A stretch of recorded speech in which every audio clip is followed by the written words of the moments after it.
to another Studio and Wild live session. Today is November. It's very windy and wet outside. Storm Claudia is coming here in the UK. And so I thought it'd be good to paint and draw with mud, with rain, and with some autumn leaves. I have also got some more recent work to show you as well, which I'm really looking forward to sharing. I haven't been showing much of my artwork recently, so that'll be good. And let's get started. You can put on some nice autumny music if you want as you join me here. There we go. Let's get that straight. I think a bit more over this way. There we go. Okay, so first of all, I was going to do some quick warm-up exercise. So those of you who've worked with me lots before will know this is something I do quite a lot. And we're going to do some drawing the leaves without looking. I really love this exercise because it gets you to really look at what you're drawing rather than getting caught up in whether you're making it accurate or not. I'm going to use a bit of this acrylic ink. I've got some natural inks that I'm going to be using later. Actually, it's in my pocket. This is a really nice one that I made with walnut husks that my daughter collected this summer, and it's a beautiful colour. I'll show you what it looks like in a bit. So I'm just going to do some warm-up exercises with these lovely autumn leaves. This is from one of my favourite trees in the village where I live. Sharon, you probably know the one I'm talking about. Sharon lives in my village. And I'm doing a project with the folk in my course, Your Wild Journal, to create pictures of the leaves from our favourite trees for National Tree Week. Let's see if we can get it done. But yes, and I thought this would be quite a good exercise for that. So I'm just using a dip pen here, just a nib. It's not a fountain pen. And I really love working with dip pen. It's one of my favourite things to work with. I'm enjoying the silhouettes that are coming out here from this warm-up exercise. Yeah, it's just getting your eye in again, especially if you're doing other things before. I did a little weight session before. So I did look at the page just then. Trying not to. It's quite hard.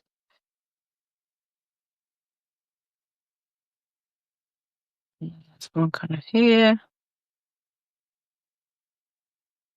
Yeah, this tree's helped me out a lot over the years. If you have any questions about what I'm doing, just feel free to pop them in. I'll take a look every now and again at the chat. Otherwise, just enjoy a bit of slow TV. Watching me draw. So I really like how that's come out. I hope you can see it okay. Move the draw around there again. I could do quite a few of these. Oh, that's already drawn on. Good. Could do quite a few of these just to get your eye in. But hopefully you get the idea of drawing without looking at the page.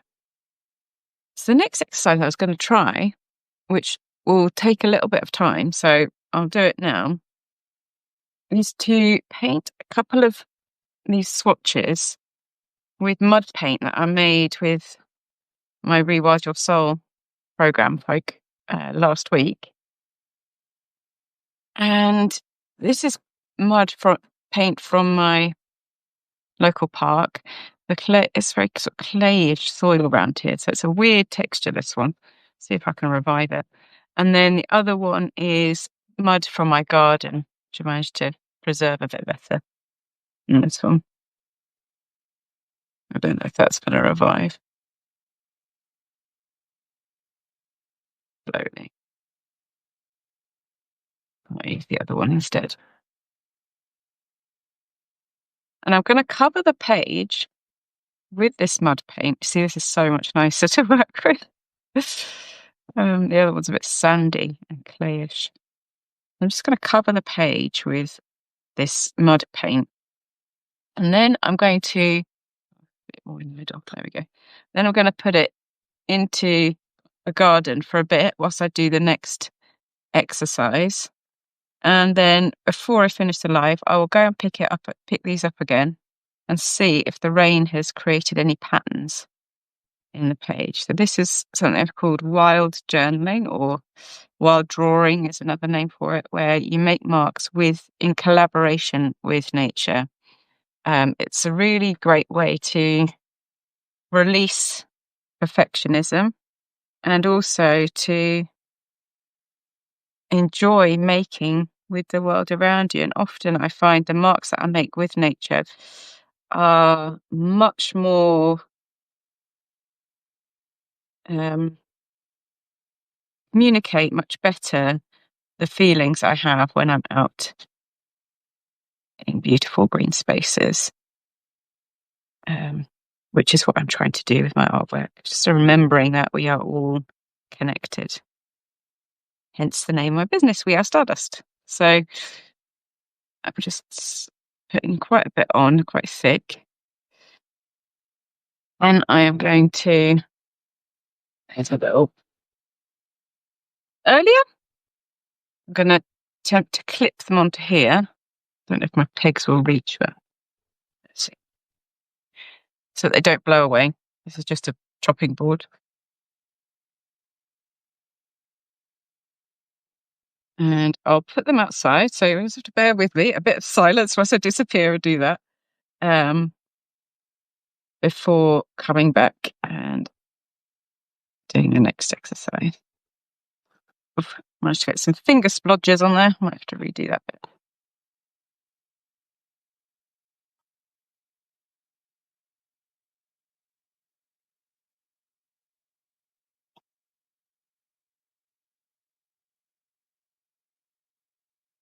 Right. I'm going to go and put these outside. It's a lovely texture, isn't it? It's all in reverse the way I move things. I'm going to go and put these outside and I'll leave them for a bit and then we can see what they look like in a moment. So you'll come with me sound-wise, but visual-wise, you won't. But bear with me.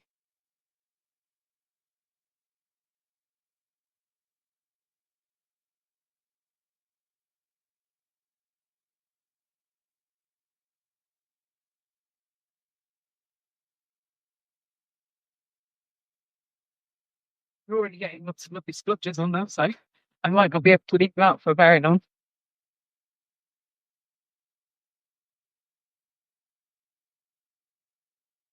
Great.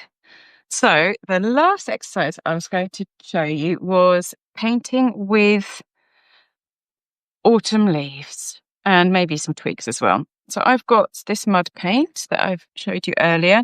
I've also got some natural inks. I'm going to attempt to do a really big page, so I might have to cut it in half actually. I don't know if I'll put it in. This is just thick copy.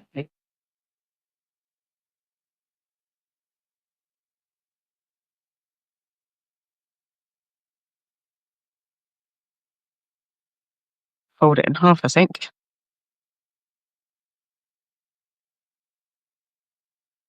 And I'm just going to have fun making marks on the page. This feels quite vulnerable because I obviously have no idea how it's going to turn out.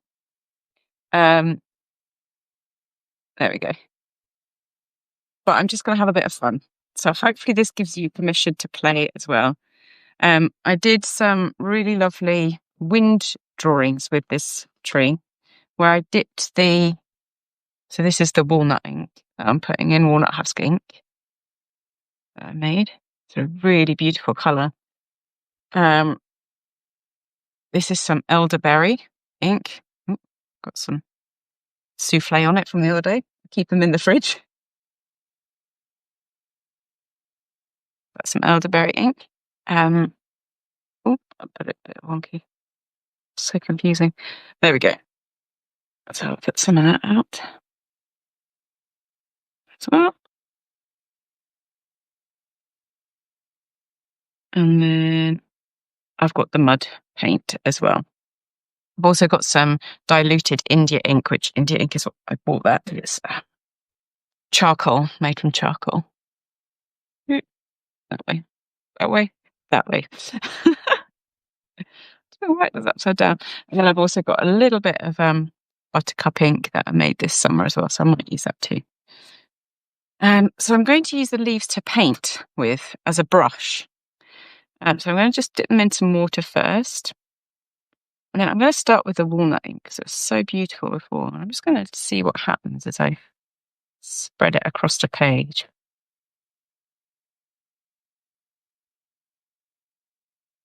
Maybe a little bit of the elderberry. Hope that's coming up all right on the green. I think the elderberry might be about to go off. Interesting smell. It's hefting it, seeing what patterns come up, moving it around. It feels very much like a blustery autumn day. I don't know what you think looking at the marks.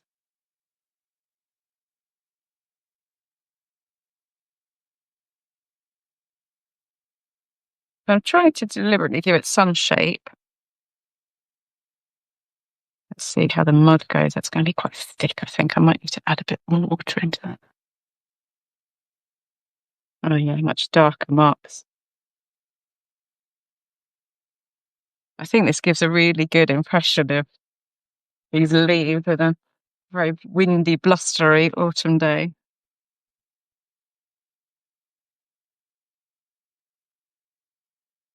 Oh no, I made some splashes. I did not want that. The trick is knowing when to stop, isn't it? That's always the hardest bit. I might just do a little bit darker here. Get some to anchor it a little bit. I've also brought along a twig from the same tree, so I might try a bit of drawing the twig. Try and direct it a bit better.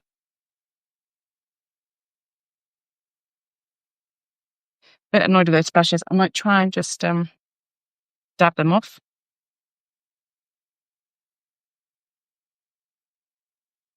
No, you can still see.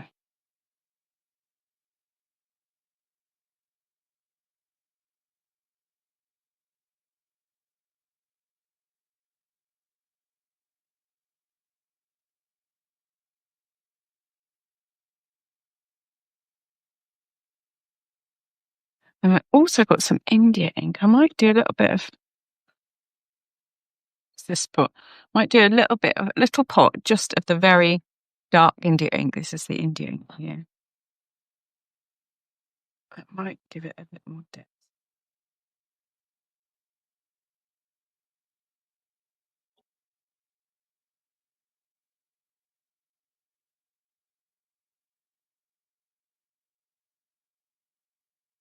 I'd love to know if you're watching, if there's anything you think you might try out. Keep splodging everywhere.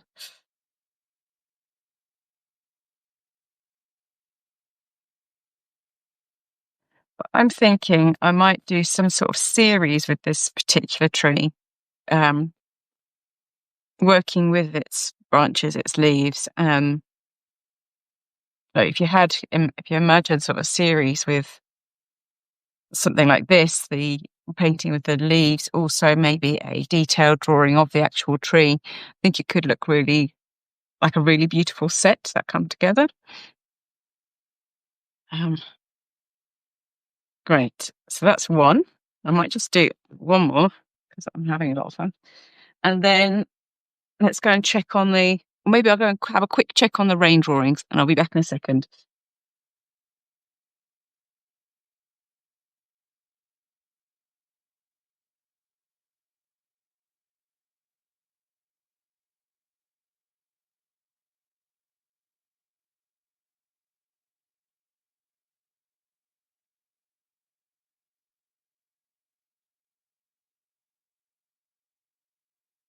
Wow, look at these.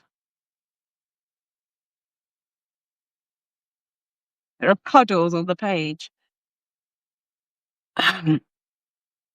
Interesting how they've turned out.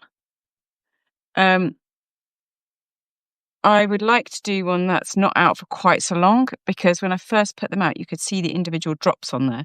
So I might try that afterwards. But I really like how some of the sediment has stayed on the page and other bits have pooled into one place. Very interesting. They're similar to the technique to the mud spill drawings I did from the Rivers Run Through Us art collection.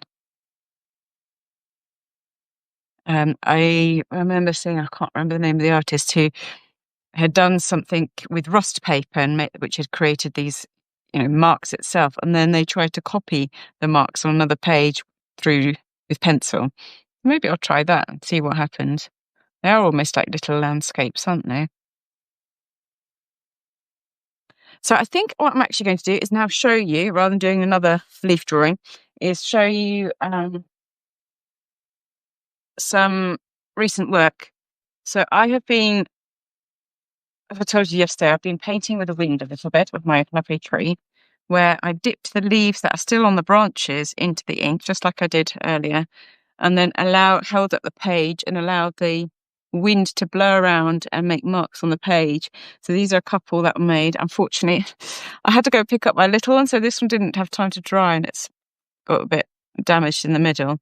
But you can see the two together look really cool. And then if you imagine it with, this is the one we just did together now. They're interesting set of pieces, aren't they? Really conveying that wildness, I think. Love to know what you think. Let me know in the comments, even if you're watching on the replay as well. So that's something I worked on yesterday that I'm quite excited to explore a bit more. But one thing I've been really exploring quite a bit is doing more abstract landscapes. So I've been wandering around our local park and doing quite a lot of these very quick drawings of the local park. They're still not as abstract as I would like them to be. I'm still trying to draw the trees and things, but it's a really good exercise. I just use 2 pencils. This Blackwing one, and then this Lyra pen. I think I need to go thick, softer. This is 6B, but I think I need an even softer one because the contrast isn't as deep as I would like it to be on these. And this came from working through a course with Sam Broughton, where she does a lot of very quick drawings, landscape drawings, and paints abstract landscapes as well. This one I thought was quite successful as well, but it's really about being very quick with mark making and trying to convey the essence of what it's like to be in that place rather than trying to copy it accurately. That's the idea. So yeah, I think these are really interesting to see where they will head. I've done a lot of them now, and I'm trying to work on composition. So making sure I can see if I can find some, making sure I leave space around certain things. So this is a very windy day, so not colouring in the whole page. Which way am I going that way? But leaving space to allow the drawings to breathe a bit. Yeah. So that's been quite a challenge for me, but a good one to try. That's looking down a river where I was on holiday. A really good exercise for me to try, and I'm excited to see how it's all going to come together. Then the last thing I've been doing all year, which I haven't really shown very much, these little pocket drawings, as my daughter calls them, pocket paintings. And these are all of walks that I've done in local woodlands over the years. So there's ones from spring, ones from summer, autumn. So they've all been done as I walk. And I need to go through them and select the ones that I think are most successful. And I will probably be creating a almost like a sets that you can then buy all together, like all side by side. But I need to go through them. So I'd hope to do that before Christmas, but I haven't managed to do that. But I think, as I said before, I think having almost like lots of little elements from my time in woods in the park and combining it with trees and combining them all together, almost like a gallery wall experience where you have perhaps the outline of the leaves, you have perhaps the experience of walking through the woods, you have perhaps a more detailed drawing of some roots, like I'm always doing root drawings, this kind of thing. Some mud paintings all together. I think they'll create a really beautiful story of what it's like being in these spaces.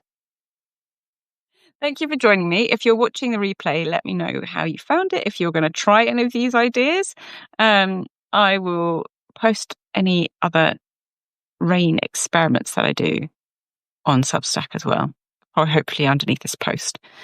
And if you have any questions in regards to process, it would be so lovely to hear from you. Yeah, hope you enjoyed it. Hope it inspired you. And it's lovely to invite you into my studio a little bit. Have a lovely rest of the day. If you're in the Wild Enchantment Club and you're in the UK, today is the day that Storm Claudia is visiting us. So I encourage you to do our Wander Quest and stand outside and feel her power a bit, if it's safe to do so. And I will see you next month. I might do a bit earlier because of Christmas for another studio and live session. And otherwise, I'll be back next week with another podcast episode about how to tend to yourself and your relationship with nature through winter. I've also got a really exciting thing that I'm sharing next week. I've collaborated with 4 other UK-based nature-led businesses to bring you something lovely that will help you guide you through winter, hopefully bring you hope, a bit of magic, a bit of wonder, a bit of ceremony and ritual, a bit of coziness as well, and creativity. So look out for that coming up next week. Otherwise, thank you so much for joining me. And if you're watching the replay, let me know what you thought as well. Thank you so much. Bye.